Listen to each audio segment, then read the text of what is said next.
Hey, everybody, and welcome to Six Nuts Podcast here on Shea 106.9 The Bear. I'm, how do you That's like a that? throwback.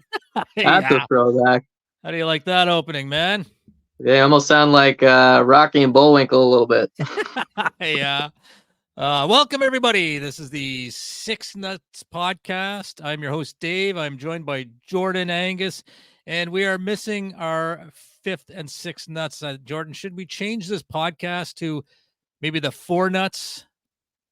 We might have to. We might have to. We are, without Paul again this week, but we just hope Paul is okay. We got a lot of great stuff we're going to talk about today. We're going to open up some beers in a second, and then we are going to talk about again bits that bite, which is we're going to introduce a bit or a joke that we've never done on stage, because of course we are stand-up comedians, and we're doing a podcast. Why are we doing a podcast? Why not? That's a great answer, man. Why not? Why not? Everybody else is doing them. Yeah, exactly. So we got a lot of great stuff. We're excited to be here. And you know what? Starting next week, I'm going to let you introduce or break this news, man. We got breaking news next week. We got something big coming down on the podcast. Jordan, I'm going to All leave right. the floor to you. We got actually we're going to be recording that March 21st. So about 2 weeks. We have Alex Cunningham coming on to our show. American comedian we talked about last week on our episode. He has agreed to come on to the podcast, and I'm so stoked for that. That's going to be great. Absolutely, it's going to be great. And then you booked somebody else, somebody Yeah. more local.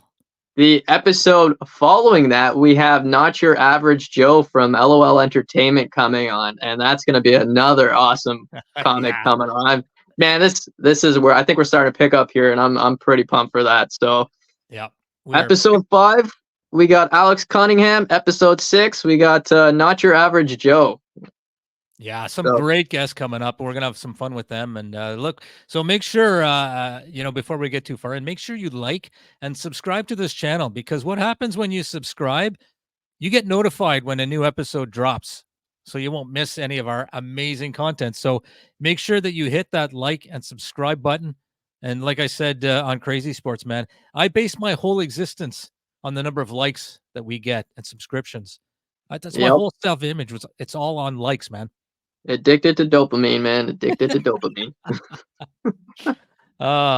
Anyway, Jordan. Let's do Hold My Beer.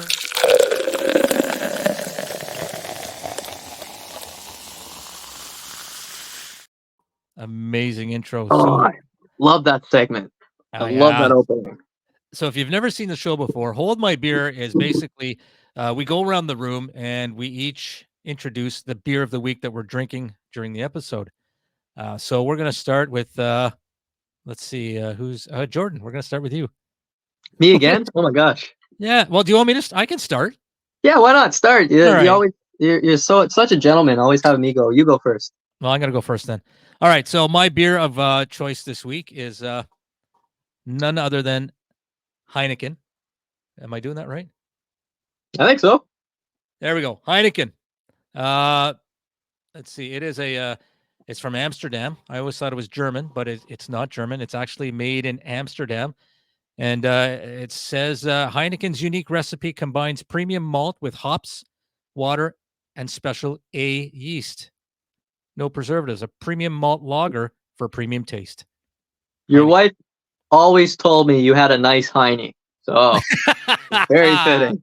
Very fitting. Yes, sir, man. So that's what I'm drinking today. Jordan, what are you drinking? Well, I felt bad last week. I got a beer from Great Lakes Brewery, the Pompous Ass, and it didn't taste that great. I still drank it, but it was kind of. So I figured I'd give him a second shot, and I would get a Great Lakes Brewery Premium Lager. Okay, you see that? It's very nice can. They do a great job with their cans designs. But I'm gonna put it in my UNOM cozy. Yeah, you see that there? Yeah. So enlighten us, Jordan. What does UNOM stand for, please? The United Nations of Masturbation. It's a bit that I run. It's a men's self-help group. We believe that everybody would get along better if we just come together. And yeah, so I'm gonna keep my beer nice and snug. And All right.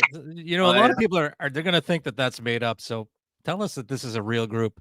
It's a real group. We have T-shirts. We got merch. It's a real thing. We actually get together, have a couple beers. Not gonna say we don't jerk each other off because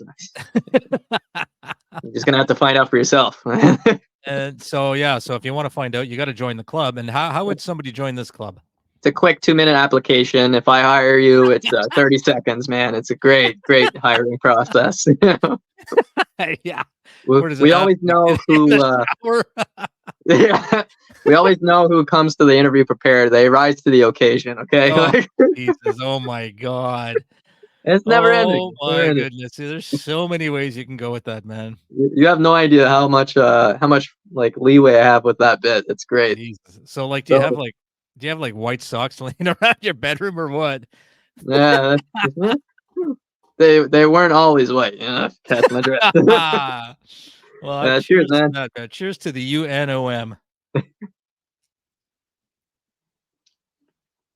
So that was Hold My Beer, man. That one's better than the English ale. Yeah. Is it? Oh yeah.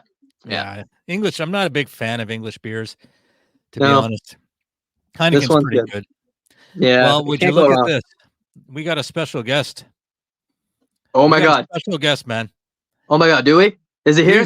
Please welcome to the stage and new WWE champion, Paul Bourgon. Put your hands together for Paul, everybody. Son of a bitch.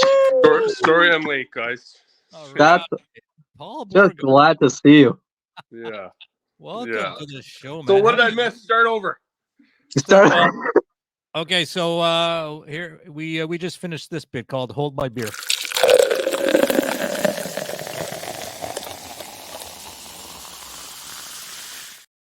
Oh, look at that. Look at this. Paul he's stunned by that intro. He's going, what is that?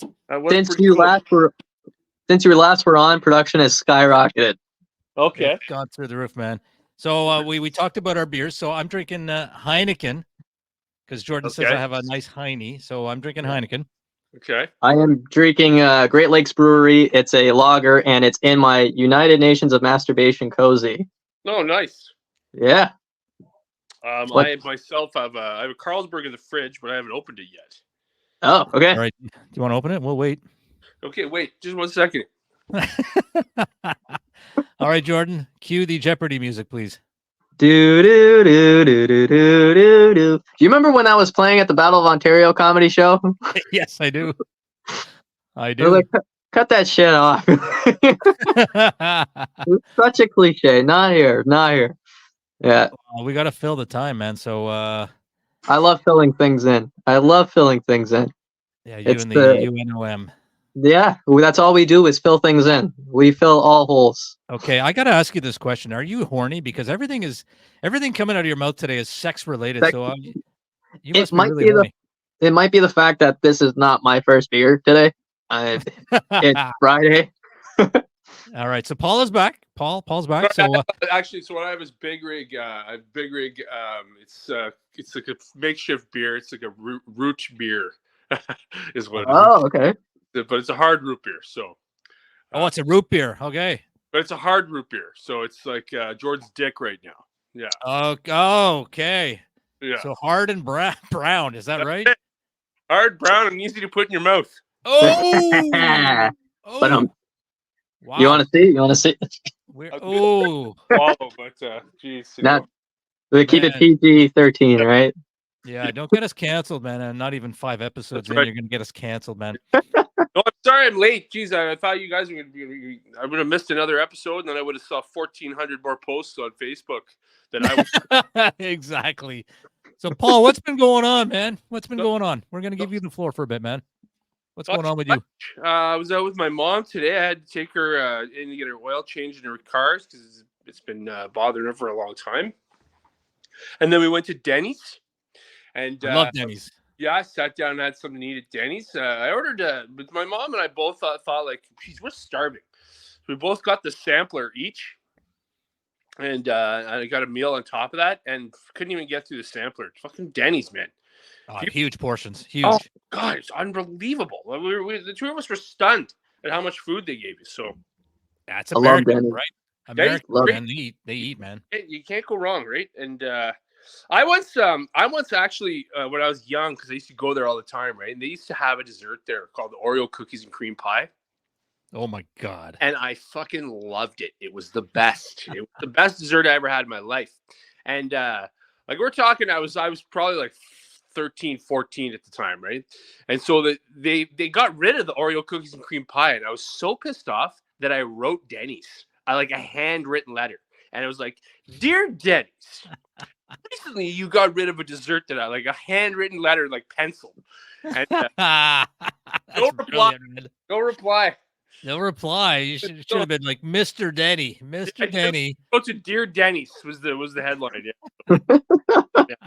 But they still got me going back, you know. So yeah. You know, if you go there on your birthday, you get a free meal, eh? Pardon me? If you go there on your birthday, you get a free meal. I heard that. Yeah, I heard that. Yeah. But, I mean, it's not like I have better things to do on my birthday. It's just I don't. I forgetting. Yeah. Yeah. Yeah, Denny's on my birthday, man. We'll see you there in December. Yeah. My best friend. You a December baby too? I am. December 2nd. My best friend, he lives in Victoria. His birthday is December 25th. Yeah, every Christmas he goes to Denny's, man. I got a buddy like that too. Oh yeah, same guy. Is it Gary? No, his name's not Gary. It's Mark. Mark's his name. Yeah. Thought maybe it was the same guy. Gary. Hey, I want to get your thoughts on the Just for a Laugh festival. Ouch. That got canceled, man. Financial. They went into, I guess, receivership or bankruptcy or something. They said that COVID killed them. Yeah, so, I don't think it was just COVID. I don't think it was just COVID. Well, what do you think's going on? Yeah. There's a lot of American comics that are coming from the States for that festival as well. I don't think, like, I kind of lost what it was originally meant for, and it was very disappointing when you have more American comics on the festival than Canadian comics. Yeah. I just feel like the direction it was going, I don't like saying it, but I don't think Howie Mandel really helped it either, which really is sad because I liked him for a long time. But when he first started getting the reins of everything, I watched it with my other mother, and I was like, man, it's not funny. It's not as good as it used to be.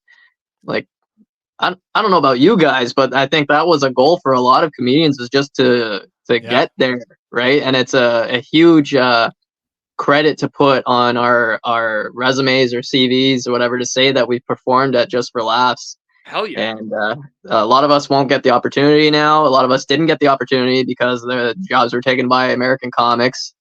And so we miss out, and it's a real shame.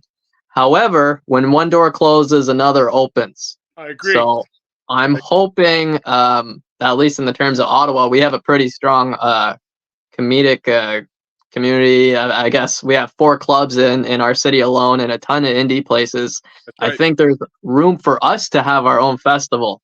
I hope that these producers and club owners can sit at a table together and hammer something out. Yeah, it's weird how Toronto doesn't have one, or like, I mean, for as big as that city is, right? And you know, now that Montreal doesn't have one too, it's true. Like, I mean, there is room. For that's a good point, Jordan. Like, yeah, it could be, you know, it could be an opportunity there. Just for Laughs does it in Toronto as well, but they're going to be closing up shop too. So I'm sure Toronto's going to have something. I mean, there's way too many. Like, it's way bigger than here. There's too many places there. So yeah, I mean, I'm trying to look at the positive things of it. My heart's a little bit broken a bit because it was a goal of mine to be on the same stage as Mike McDonald once was. But yeah. Yeah. Well, do you think the guy who runs Blues Fest, he also picked up Folk Fest?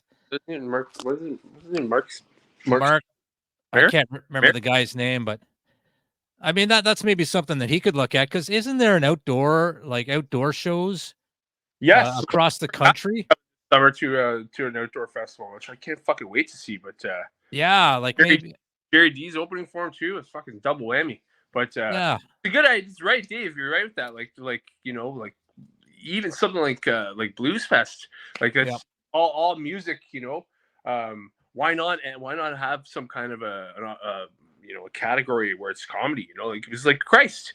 So how many people go to show up to we had Jim Jeffries this past year when was it last year when Jim Jeffries came? Yeah, I think it so, was. yeah. There's 5,000 people at his show. You know what I mean? Like fuck, Yeah. a lot of tickets.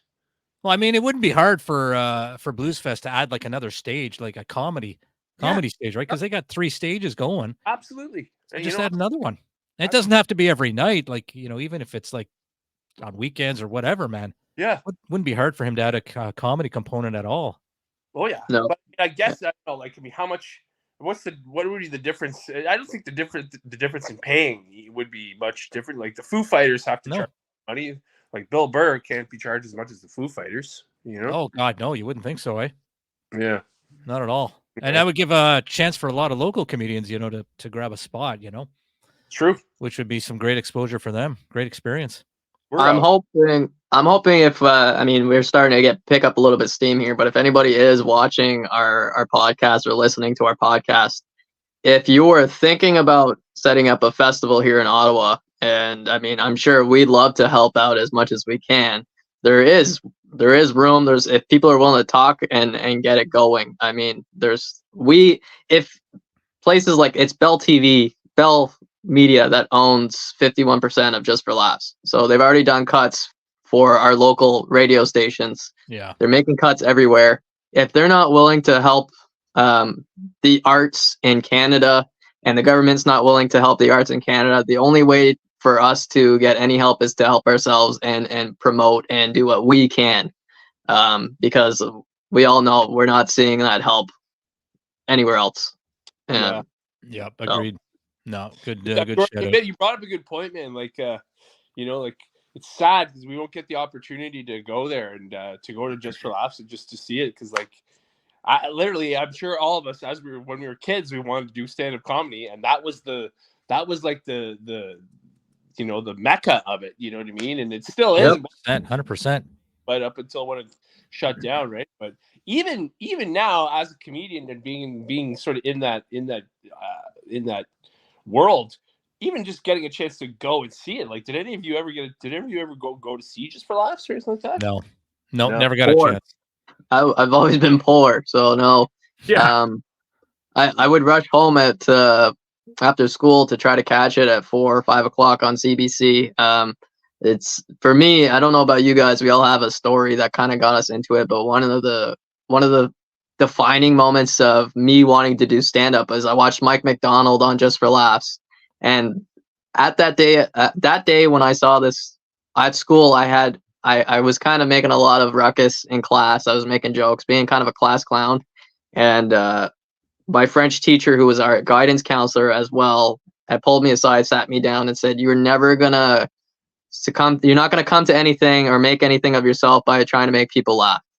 Yeah. And Mike McDonald had a very famous bit with his guidance counselor that, he wasn't going to make any money off telling jokes and being a clown. And he goes, ta-da. And so when I saw that day, it was kind of like, oh yeah, well, he did it. Well, who are you to tell me I can't do it too? And so, I mean, it was on Just for Laughs, man. That's kind of it. That is the mecca, like you said. Well, I had a teacher too that a lot of teachers used to say to me, like, Paul, you're never going to succeed at all, period. And ta-da! Yeah. Oh man. Well, you know what? To those teachers, Boy, I showed them, eh? Yeah, you know what? You teachers, you take your pension and your 8 weeks holiday in the summer and shove it, man. Just shove it. No, take your 2-week March breaks and get the hell out of here. I told that story before, but I had teachers tell me the same thing too. Like you belong at a school where your attitude, where your jokes, like you're more of an artsy school and more of a, somewhere where you can sort of, funnel that that energy kind of thing. And no one was ever that mean to me. No, yeah.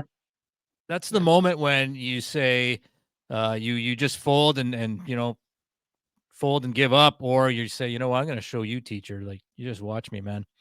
Yeah. So I guess it all depends how you react to it. Yep. I wanted to ask you guys another question before we move on to bits that bite. When you first start, this could be good or bad. What surprised you most about stand-up comedy? Like either in a good way or a bad way. It could be when you first started or something that you discovered recently. So I'll give you guys 2 seconds to ponder that. Let's go to you, Jordan. Here we go on me Something first. that surprised you, yeah. Something that surprised you about. Let me grab a stand-up glass comedy. of water, okay? Where you guys, I can do that, eh? I can go and do Yeah, this. yeah. You can edit this. Yeah. Go ahead. That's hilarious, man. Well, we could do like a promotional break for a second here. You want to do that? A promotional break? Yeah, promotional break, real quick. Sure. Talk about April 6th. You want to talk about April 6th real quick, or do you want to save that? Do it. No, do it, man. Okay. So as you know, I was just on Rogers TV promoting this, so I'm going to promote it here. We were lucky enough actually to get an anonymous sponsor who purchased 2 tickets to our show, April 6th, the Battle of Ontario comedy show. And what they've done is they've requested that we actually do a giveaway for these tickets. So what we're going to do is a simple contest. We're going to post this little clip on Facebook, Instagram, whatever. If I see likes, I'll put your name into a hat. I'll draw the name, and you'll be the winner of 2 physical tickets. I'll even so much as drive these tickets out to where you live, depending on how far it is. Okay?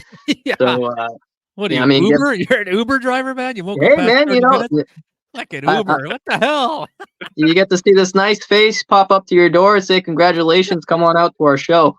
Unless you live in why not? Vanier. If you live in Vanier, forget it. I ain't driving there. I mean, I'll show up, but I'm going to show up prepared, okay? Yeah. With a police escort. yeah. Nice. All right. So no, that's a great promo, and yeah, we will look for that giveaway. How was So, the spot, Jordan? How was that TV spot? It was good, you know, like You know what? It was fantastic. The host, Eric, it was a very kind soul, a very nice guy. Came and talked to me before we went to air the show. Very personable guy. So, you know what? I have to say I had a great experience. I'm thankful that I was able to be a part of that episode today. And if you guys get a chance to watch it, it was Friday, March 8th episode. It was aired from 2 p.m. That was live. And then 6 p.m. and 11 p.m. tonight. It'll be on as well. So I what's the show I called, don't man? have Rogers TV. I got the other Arseholes. But you can watch it on YouTube. It'll be up on YouTube. oh, And cool. Yeah, that's great. yeah. You did talk about me the whole time, though, right? Like, the whole time. Okay, Time. I knew that was gonna happen. Yeah. I love this guy. Yeah. And you're like, the guy's like, so how'd you get in comedy? And you're like, actually, you know what? I'm still not done talking about Paul. No, he's such a beautiful man. Yeah. Right, man. About that chin, you know? Yeah. What a strong chin. The strong, That is a big Godfather mind, chin. strong chin. Yeah. Strong chin. All right, Jordan. What Yeah. surprised you most about the world of stand-up comedy?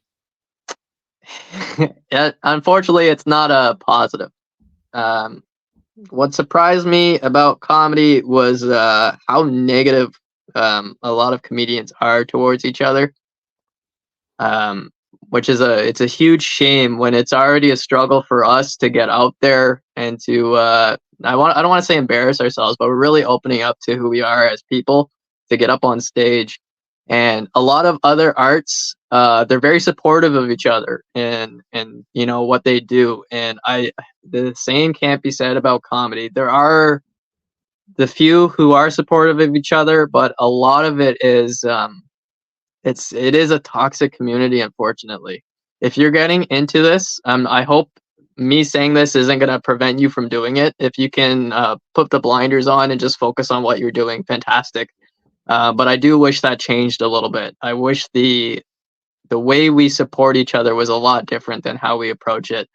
We're quick to tear each other apart, and you know, one person out of the business, the game, whatever, is another opportunity for us to be up on stage. I don't see it like that. I really wish that we were more supportive of each other. We're stronger in numbers than we are alone. You know, like you can bring a better product when you have a team working with you than you just running it yourself. And Jordan, that's a dumb take.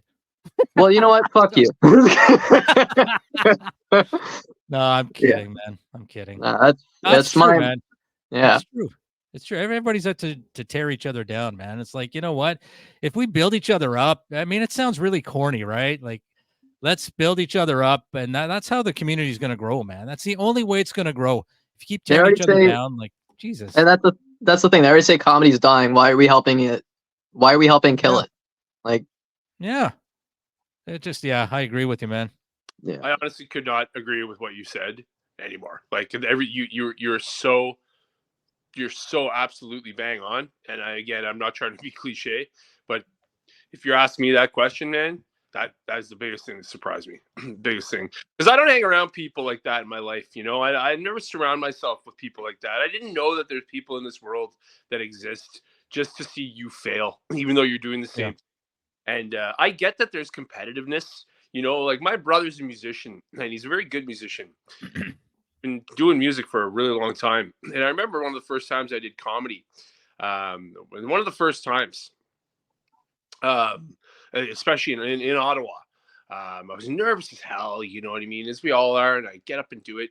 And I ended up bringing out like more than half the crowd to come and see the show. And at the time, you know, unbeknownst to me, like most of the people got up and left after I went up, you know, just because they didn't want to watch the rest of the show. And the rest of the comics started kind of like piling on me for it, you know, and I didn't know, you know what I mean? And anyway, I did a joke about something, and you can bet your bottom dollar that if I ever go up on stage, I'm making sure that what I'm saying hasn't been said by someone else, you know? Anyway, one of the comedians made a crack about it. Like, you know how many times I've heard that before? And it broke my fucking heart. Like, it broke my heart big time. So much so that I confronted him after about it. I almost got in a bit of a situation after. And it broke my heart because I didn't know that there are people out there that would drag you down, and they would hurt you in front of other people. Yeah. To try to make themselves look better. Like, that's what a lot of people say. Like, oh, I don't want to go to your show, Paul. I don't want to sit in the front row because I don't want to get made fun of. It's like, what? No, like, do you even know me? Like, I'm not the type of person to A, talk to the crowd really, or B, make fun of someone in the crowd. Like, I would never want to hurt someone in a public fashion. That's not the way to get ahead in life. You know what I mean? That's the reason why we're all doing this, is because you want to be loved. You know what I mean? This is a insatiable feeling to be liked. And Yep. I guess some people don't have that, and that's fine. But, you know, when that rubs off and your competitiveness happens, Jordan, I couldn't agree with what you said anymore. That, like, it's a really sad thing when there's no mentality that there's strength in numbers. You know what I'm saying?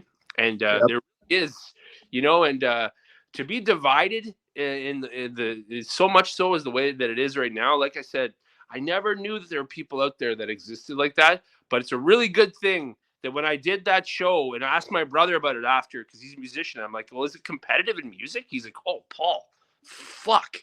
He's like, it's so competitive. Guys smile at you through their teeth. Yep. Oh, they just, because what it is a situation where if you do shitty on stage, then their insecurities of doing comedy make them feel like, okay, because I know I'm shitty.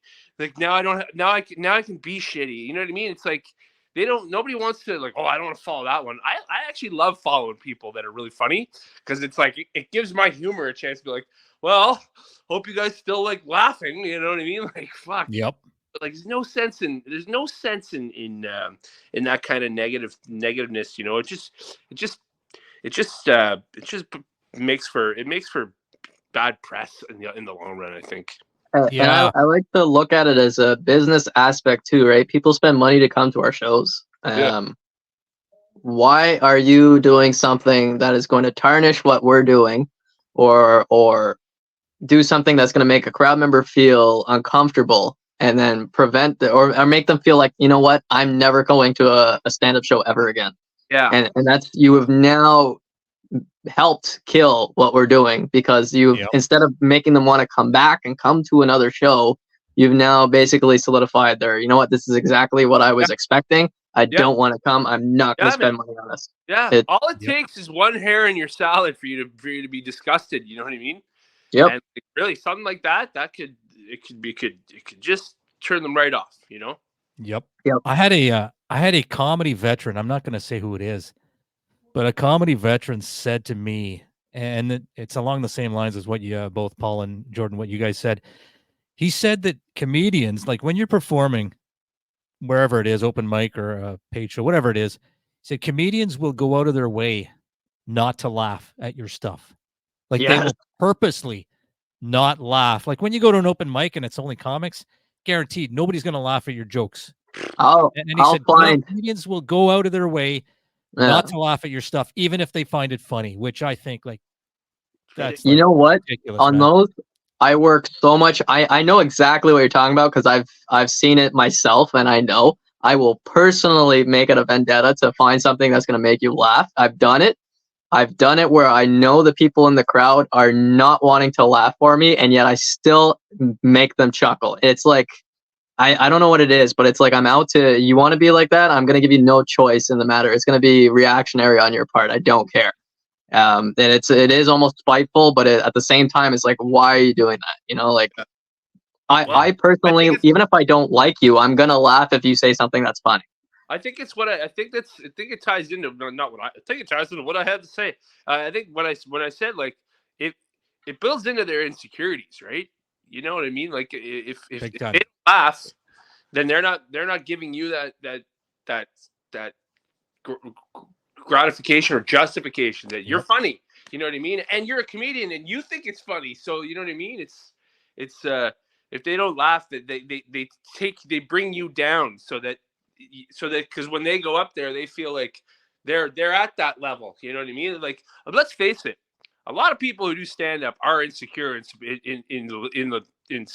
so many different ways. Absolutely. 100%. You know what I mean? And it's just having the courage to go up to do stand up is Takes a lot. it takes a lot, right? But like you're still got insecurities, right? Like everybody's human, but like who knows how people are? And when you see people that are like that act that way, you know what I mean? Like to not laugh at your jokes and purposely, like Yep. if they're not laughing because you're not funny, that's your fuck. That's not really their. That's fault. on you. Yeah. Yep. But I see what you're saying, but like if they're doing it purposely, like it's like why are you doing this? Why are you Yeah. stand up? You know what I mean? Why are you in this industry? I fascinating.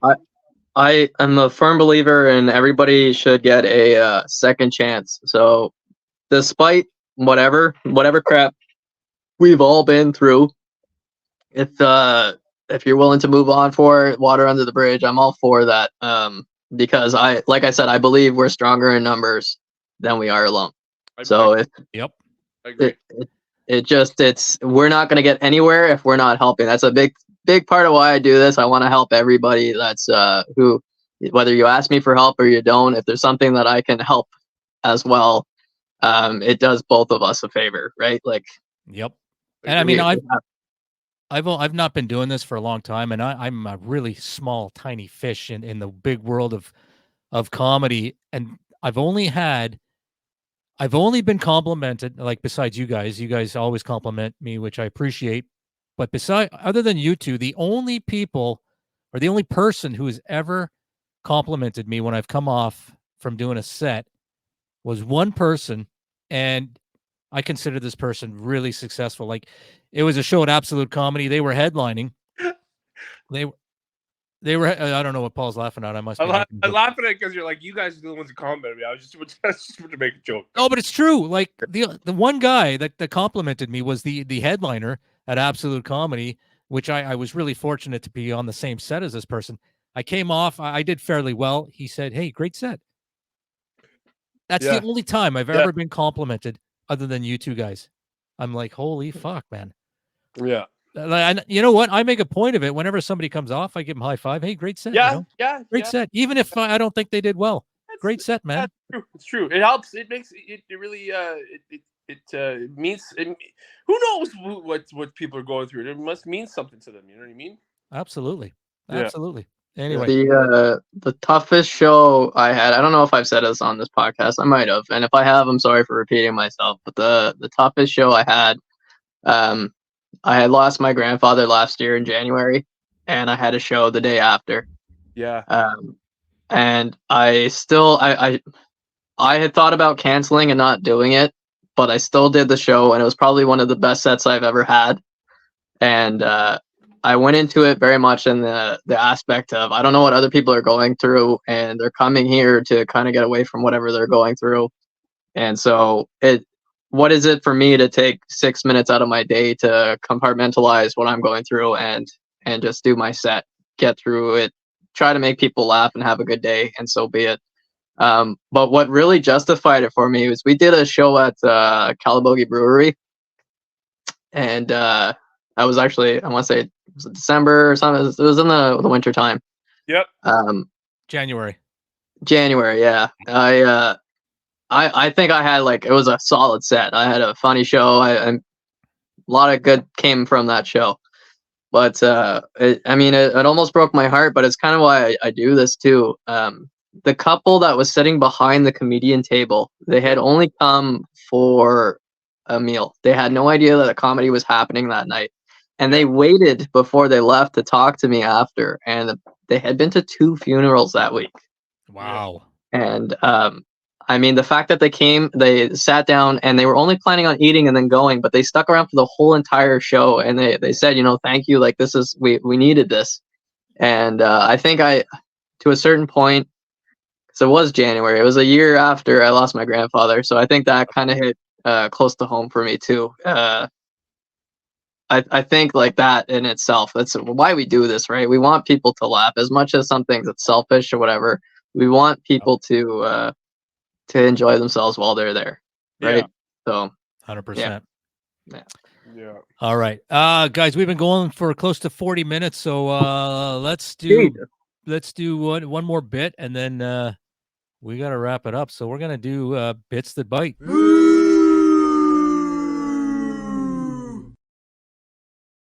I love that. I'm gonna play that intro one more time because I'm just so enamored by the editing on this. On You are like, I don't know who, Sorry, Paul. Sorry, Paul. I cut you off, man. Sorry. I said the Cohen brothers can eat their hearts out. Yeah. 100%, man. All right, bits that bite. If the first time you're watching, this is where we are stand-up comedians, so we are going to present a joke or a bit that we have never taken to the stage yet. So usually, if we don't do that, it's a bit that bites. Hence the name, bits that bite. Do we have any volunteers for who wants to go first? I can go first. Go. Yeah. All right, I'll go first. All right, so this is a bit I wrote ages ago, maybe like a year and a half ago. It's about it's sports related. So here it goes. NFL players can do anything and get away with it. Like star quarterback Deshaun Watson, he gets convicted for multiple sex crimes. And what happens? He gets 6 weeks off and a multi-million-dollar contract. Like, this doesn't happen in the real world. I think it's because fans idolize NFL stars. I mean, can you imagine Bob from accounting going around the office groping women? I mean, what do they say to the women who complain? Well, we're going to send Bob on a 6-week vacation and double his salary. Well, why are you doing that? Well, have you seen him complete a cash flow? He's fucking amazing. That's all I got. Do you want? Judging by your reaction, that bit really bites. Well, do you want to explain it? Because you read something, eh? So I wrote it, but I mean I don't have it memorized. So yeah, I read it. I read the. I think that's the thing. You're relying on the crowd to know who the hell Deshaun Watson is. He's a Cleveland Browns quarterback who wasn't too friendly with some massage therapist that he had. Yeah. Or maybe he was too friendly. He was too friendly. I never heard. Yeah, never do that. Yeah. All right. So that's that should stay on the shelf then, is what you're telling me. I think it needs some work. Well, hey, the segment's called Bits That Bite, man.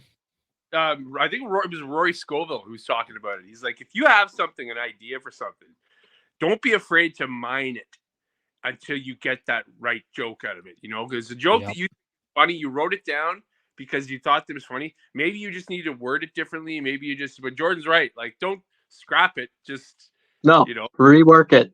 Rework it. Rework it. I mean, I like the way he put that. Like, there's, do like dig and dig and dig until Yeah. you the humor in it, you know? Yeah, that's something I'd like to get better at, is to just digging it, real deep in a joke.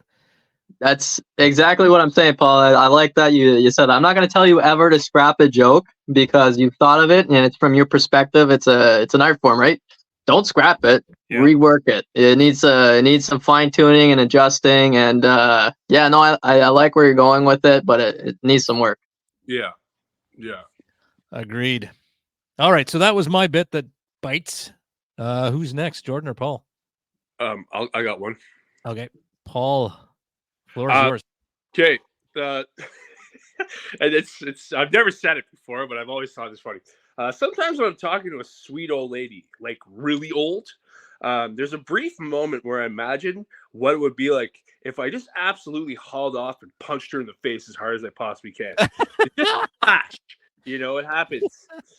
But it's like she's like, like, you're talking to her, like there's so here. There used to be this lady at the end of my street that used to it took her like fucking 2 hours to get to her house to the corner store, and she used to bake apple brown betties all the time. So she'd call my mom, and my mom would be like, "Oh, well, Loretta, you didn't have to do that. Okay, I'll send Paul down right now." And so I'd walk down and I'd open the door and she'd be like, "Oh, hey, hello, Paul. How are you?" And I'd be like, "Hi, Mrs. Quinn. How are you?" I was always very polite, like I'd like open the door and she'd be like, "Well, I spent the day, I was cooking and I did this," and I'm like, "Oh, it's cool. It smells really nice in here. Oh, wow. Well, thank you very much." But as she's talking, I'm like, I'm like looking at her, talking, and then there's a moment where I just go like this. I'd be like, just a brief moment, a flash, because I'm like, imagine if I just punched her in the face, like she just like fly across the floor. You know what I mean? Like, I've never done it, and I never will do it, but like, like a really old, like a 90-year-old woman, you'd absolutely cripple her. But this flash comes through, like, imagine I just fucking punched her in the face, like, cause she's talking about her grandson who's just graduated like in grade 7, and just this flash comes in and out, and then what you see on my face would be like this. I'd be like, and then you'd see this. So that's so So they got the old lady going. I've never been able to mine it or word it properly to say it. Like even right now, I knew I had to explain that joke because that's fucked up, man. You think about punching people, like well, just for a fucking second, Yeah. And the older they are, the more I'll think it. Oh my god. I could just see her jaw, like in Rocky, the slow motion jaw moving. Like Mike Tyson's punch, like yeah. That spit flying out the side of her mouth. Yeah. They're dentures, they're fake teeth. Yeah. I think it's funny because it's like so counterintuitive to how people would really naturally think of acting, right? Sweet it's old so lady, opposite, man. Yeah. I used to shovel snow for a lady like 2 houses down.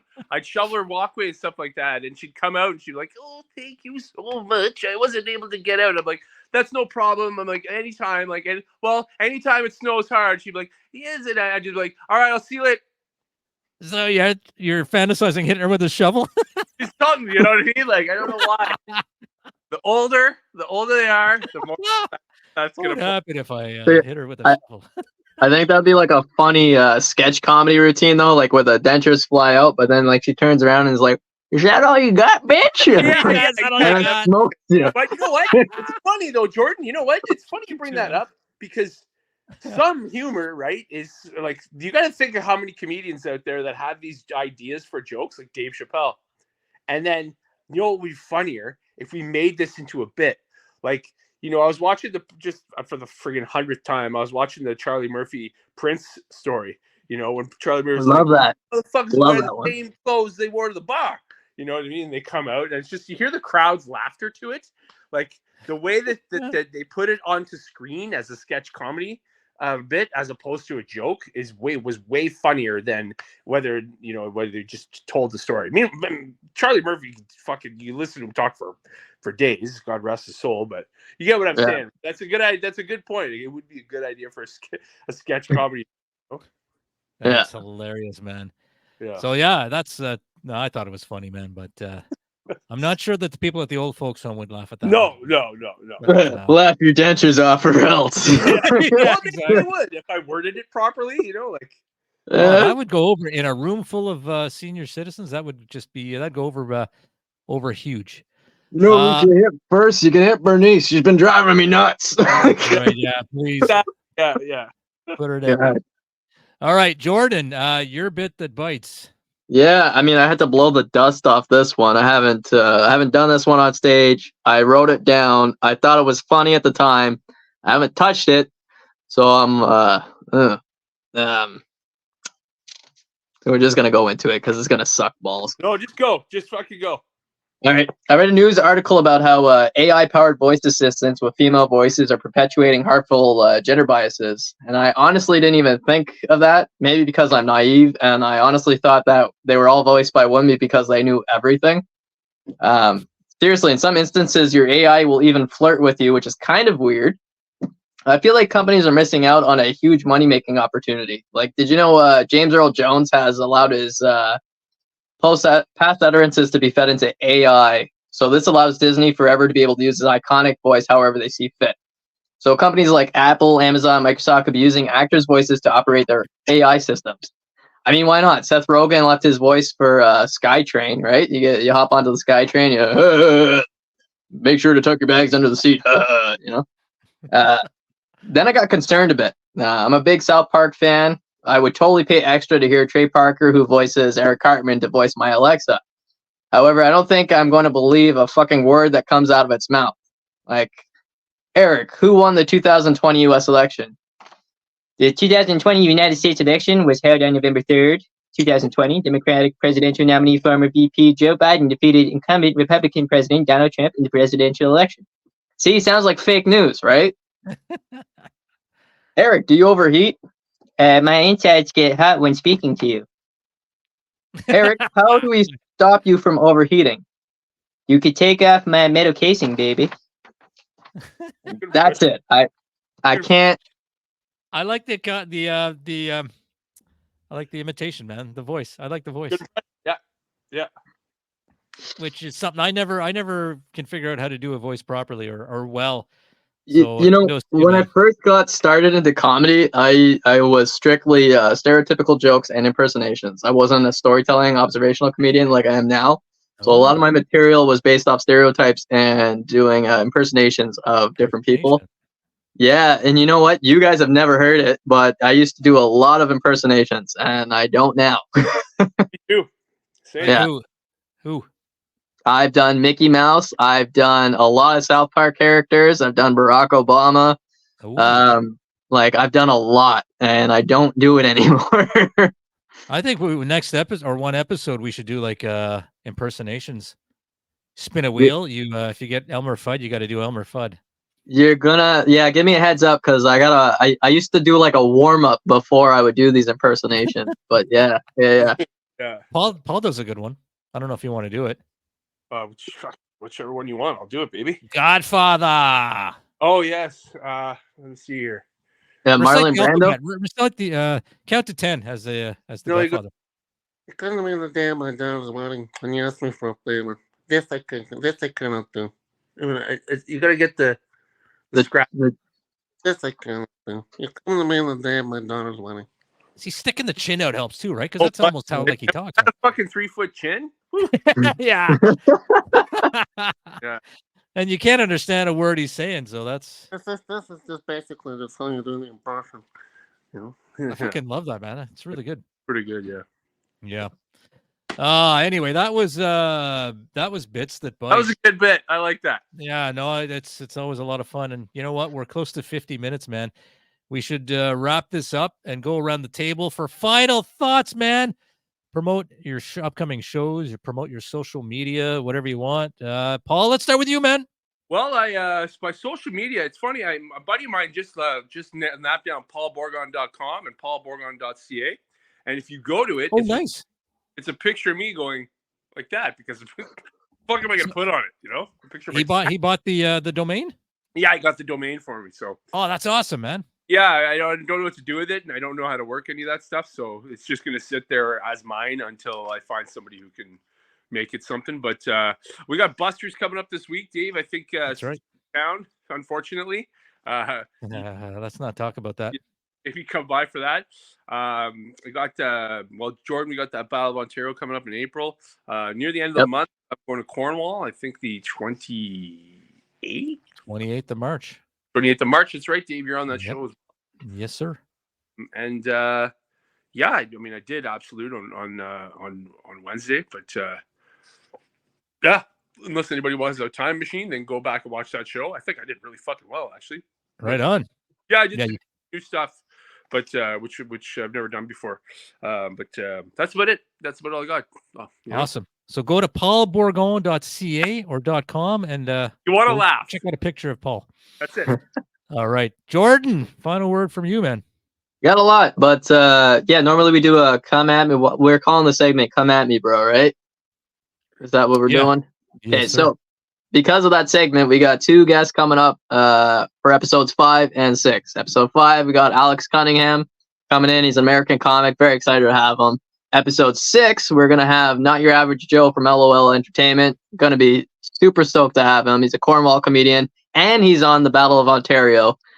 So can't wait. If you're looking to see what shows I'm on, check out my social media, Instagram at Jangus_comedy. You will see all the shows. I got a very busy month. I'm very tired. And be sure to like, subscribe, because I got physical tickets to the Battle of Ontario thanks to our anonymous sponsor. Appreciate it very much. I will personally deliver these to you.